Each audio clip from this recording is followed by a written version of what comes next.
আমরা কি সত্যি এক নিরবিচ্ছিন্ন ধ্বংসযজ্ঞের নীরব সাক্ষী হয়ে থাকছি? বিশ্বের কোনো না কোনো কোণে আজ নিঃশব্দে মুছে ফেলার চেষ্টা চলছে হাজার বছরের সনাতন ঐতিহ্য ও একটি গোটা সমাজকে।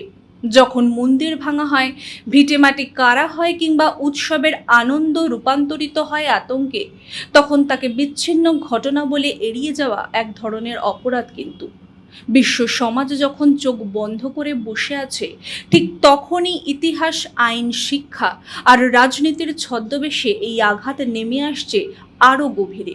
1 আগস্ট থেকে 8 আগস্ট 2026, মাত্র 7 দিনের এই হিসাব আপনার চোখ খুলে দেওয়ার জন্য যথেষ্ট। অস্তিত্ব রক্ষার এই লড়াই কতটা মারাত্মক। নমস্কার, আমি চন্দ্রিমা। মাধ্যমের আরেকটি ভিডিওতে আপনাকে স্বাগত। আপনারা দেখছেন আমাদের বিশেষ বিভাগ Hindus under attack round up. শেষ পর্যন্ত অবশ্যই সঙ্গে থাকবেন। এই বৈষম্যের শুরুটা ঘটে কিভাবে? শুরুটা হয় ইতিহাস বিকৃতি এবং গণমাধ্যমের পক্ষপাতিত্ব দিয়ে। গত 27 জুলাই 2026-এ দ্য কমিউনে প্রকাশিত একটি চাঞ্চল্যকর প্রতিবেদনে বিবিসির সাংবাদিক সৌতিক বিশ্বাসের ইতিহাস বিকৃতির ধরন সামনে আনা হয়। 1600 শতকের সংবাদের রেফারেন্স দিয়ে লেখা বিবিসির একটি নিবন্ধে ক্যালিফোর্নিয়ার একটি অধ্যাপকের পর্যালোচনার ভিত্তিতে দাবি করা হয়, মুঘল শাসক অরঙ্গজেব নাকি অতটা নিষ্ঠুর ছিলেন না এবং সে সময় জোরপূর্বক ধর্মান্তকরণের কোনো বিশেষ প্রমাণ নেই। কিন্তু সত্য হলো, অরঙ্গজেবের নিজস্ব রাজদরবারের এক পাক্ষিক নথির ওপর ভিত্তি করে বিবিসি ইতিহাসের অন্যতম রক্তক্ষয়ী ও ধ্বংসাত্মক মুঘল শাসককে পুনর্বাসিত করার চেষ্টা করেছে। এই প্রতিবেদনে শিখ, হিন্দু বা পার্সিয়ান ঐতিহাসিকের নথিকে সম্পূর্ণ উপেক্ষা করা হয়েছে। যখন সংবাদ মাধ্যম ইতিহাস থেকে অত্যাচারীদের ধুয়ে মুছে সাফ করে দেয়, তখন বর্তমানের বৈষম্য এবং অত্যাচারকেও মূলধারার চোখ থেকে আড়াল করা অত্যন্ত সহজ হয়ে যায়। ইতিহাস বিকৃতির পর যখন এই একই মনোভাব শিক্ষা প্রতিষ্ঠানে প্রবেশ করে, তখন তা কোমলমতি শিশুদের মানসিক নিরাপত্তাকে হুমকির মুখে ফেলে দেয়। গত 8 জুলাই 2026-এ তেলেঙ্গানার হায়দ্রাবাদের দুধবৌলির শান্তিনিকেতন হাই স্কুলে তেমনই এক উদ্বেগজনক ঘটনা ঘটে। সকালের বাধ্যতামূলক অ্যাসেম্বলিতে এক অনুমোদিত এনজিওর প্রতিনিধিকে শিক্ষার্থীদের সামনে বক্তব্য রাখার সুযোগ দেওয়া হয়।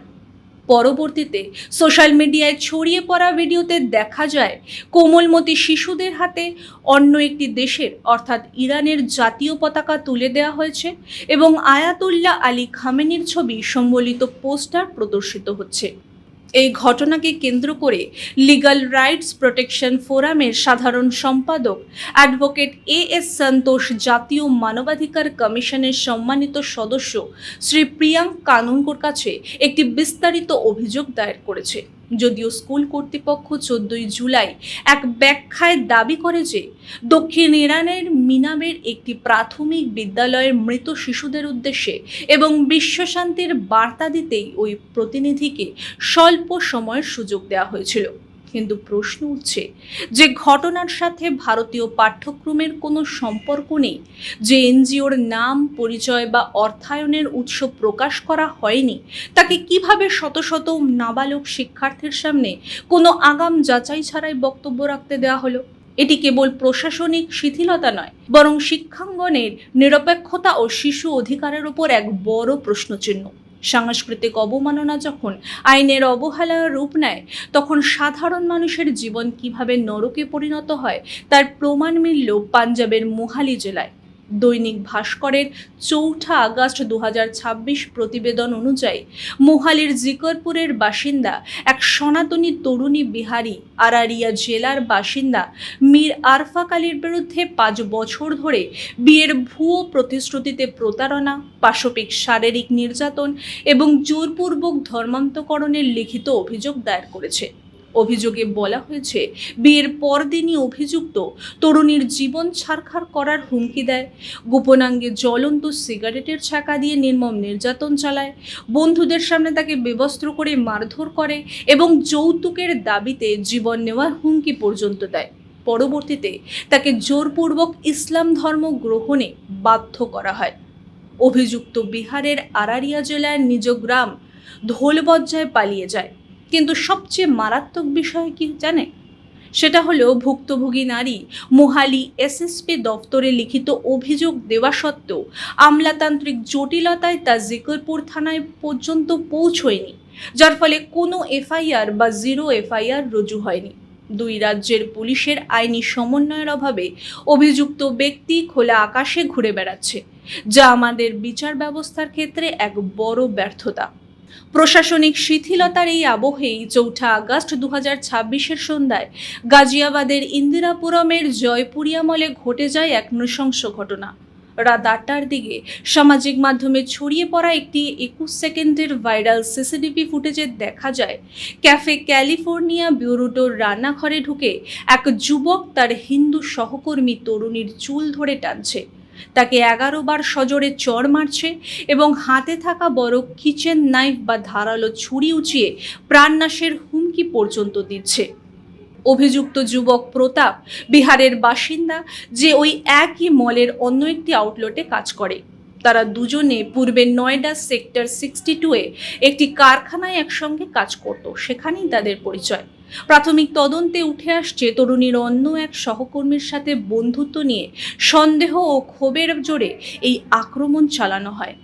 ঘটনার তীব্রতা দেখে গাজিয়াবাদ পুলিশ কমিশনারের দ্রুত স্বতঃপ্রণোদিত হয়ে পোস্টটি নজরে নেয়।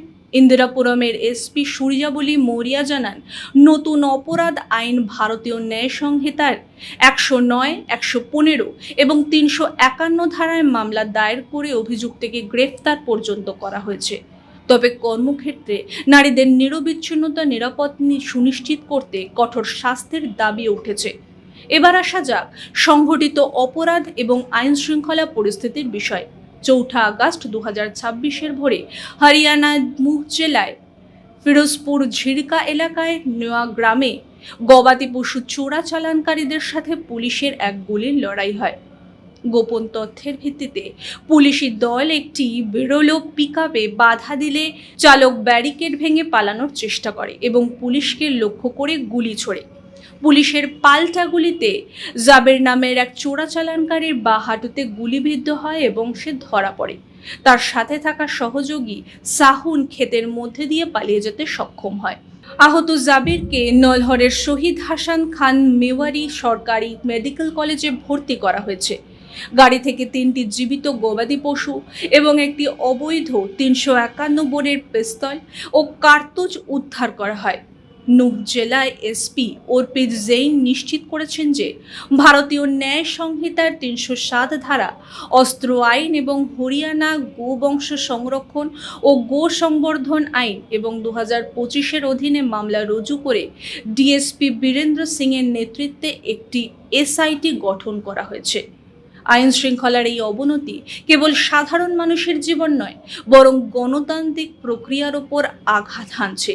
29 জুলাই 2026-এ বেঙ্গালুরুর দেবরা জীবনহাল্লি এলাকায় ভোটার তালিকা বিশেষ নিবিড় সংশোধন কাজের তদারকিতে নিয়োজিত সরকারি কর্মকর্তা পাকেরাপ্পার ওপর শারীরিক আক্রমণের ঘটনা ঘটে।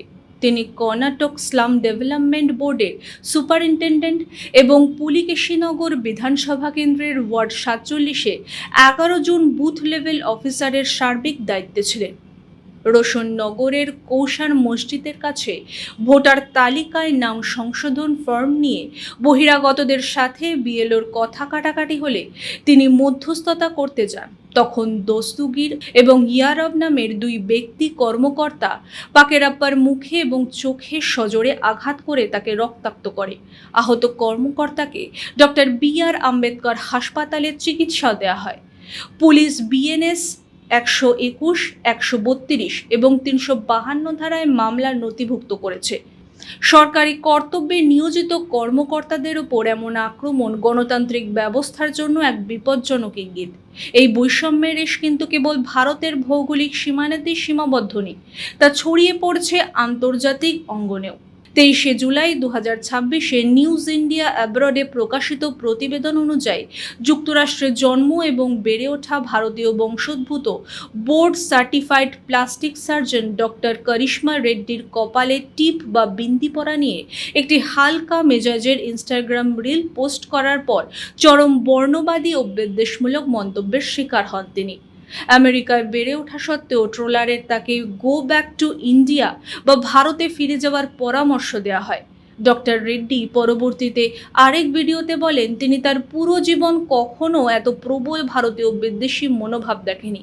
এই ঘটনা প্রমাণ করে যে বিদেশে পেশাগতভাবে সফল হওয়া সত্ত্বেও কেবল ধর্মীয় এবং সাংস্কৃতিক প্রতীক ধারণ করার কারণে ভারতীয় বংশোদ্ভূতদের কিভাবে টার্গেট করা হচ্ছে। ইতিহাসের বিকৃতি, শিক্ষা প্রতিষ্ঠানের রাজনৈতিক ভাবধারার অনুপ্রবেশ, সাংস্কৃতিক ঐতিহ্যকে উপহাস, আইনি প্রক্রিয়ার বিলম্ব, কর্মক্ষেত্রের সহিংসতা, সংঘটিত অপরাধ, সরকারি কর্তব্যে বাধা এবং আন্তর্জাতিক বর্ণবাদ এগুলো কিন্তু কোনো বিচ্ছিন্ন ঘটনা নয়। ধর্মান্ধতা ও রাজনৈতিক স্বার্থের মিশেলে তৈরি হওয়া এই পরিবেশ একদিকে যেমন প্রকাশ্যে সংঘাত তৈরি করছে, অন্যদিকে ধর্মনিরপেক্ষতার দোহাই দিয়ে প্রাতিষ্ঠানিক বৈষম্যকে টিকিয়ে রাখছে। আমরা 1 আগস্ট থেকে 8 আগস্ট 2026-এর মূল ঘটনাগুলো আপনার সামনে তুলে ধরেছি। এই সময়ের মধ্যে আপনার জানা এমন কোনো মানবাধিকার লঙ্ঘন বা প্রাতিষ্ঠানিক বৈষম্যের ঘটনা কি ঘটেছে যা আমাদের নজর এড়িয়ে গেছে? দয়া করে তার নিচের কমেন্ট সেকশনে তা অবশ্যই বিস্তারিত লিখে আমাদের জানান। আমাদের বিশ্লেষণটি ভালো লাগলে ভিডিওটি লাইক দিন এবং শেয়ার করে আমাদের চ্যানেলটিকে সাবস্ক্রাইব করে বেল আইকনটি প্রেস করে আমাদের সাথে থাকুন। আজ এ পর্যন্তই, দেখা হবে পরের ভিডিওতে। ততক্ষণ পর্যন্ত সঙ্গে থাকুন, দেখতে থাকুন মাধ্যম।